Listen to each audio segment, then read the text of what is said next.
In East Africa, persons with disabilities at the family level are considered worthless. The family does not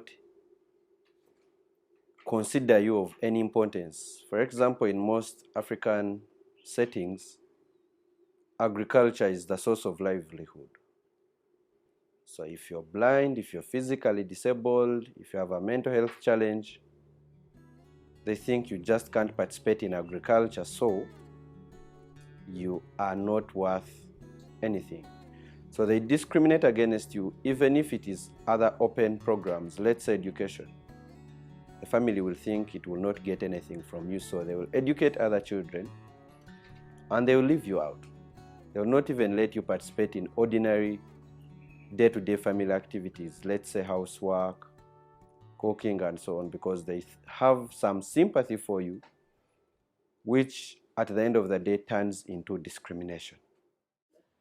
We've seen tremendous progress in the disability rights movement in Uganda. And just to mention a few wins, one of our partners, the Legal Action for Persons with Disabilities, has been very active in pushing for implementation of the disabilities law. Legal Action for Persons with Disability also took the Kampala City Authority and Makerere University to court in August 2012. And they obtained a win where the City Authority conceded to ensuring that all public buildings be accessible to persons with disabilities. Also, they've worked to have television stations implement the law that requires sign language for all major news broadcasts. I think university is one of the big problems when it comes to students with disabilities, because the lecturers are so fast, everything is so fast, you have to read on your own, you have to find your own material. And if you cannot move at the same pace or access materials or anything at the same pace with other students, then you're kind of left behind. IDU's primary objective is to ensure inclusion of youth with disabilities in all development programs.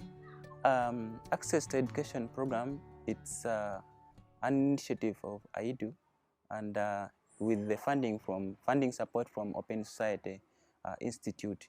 It's a program that aims at ensuring inclusion of youth with disabilities in high institutions of learning in Uganda. And I'm one of the role models who have gone through inclusive education, but with a lot of hardship because of the negative attitudes, because of a lot of physical barriers in inaccessible schools. I went through hardships up to the university. It was, we also had children who had come from other schools, the special needs schools. Unfortunately, they failed to complete. One of the biggest challenges that I found was that the teachers did not know how to deal with disability.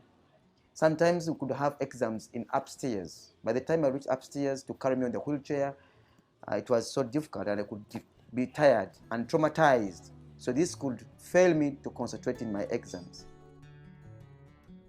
Some countries have taken on the duty to try and start streamlining their laws. For example, Uganda now has a disability bill, which is trying to amend the current Persons with Disabilities Act of 2006. But whereas that law exists, the bill is also on. It does not tackle all the other laws. Some of the challenges of the legal challenges are cross-cutting.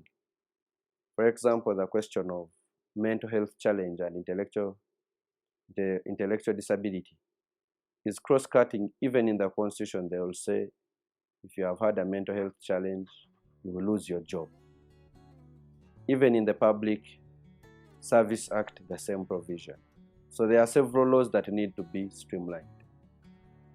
Then apart from the laws at the community level and the family level, there is need for sensitization.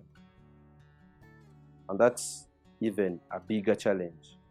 Changing the attitude of the people in the family and the community to realize that persons with disabilities have rights and have the need to participate in activities like any other person in the community.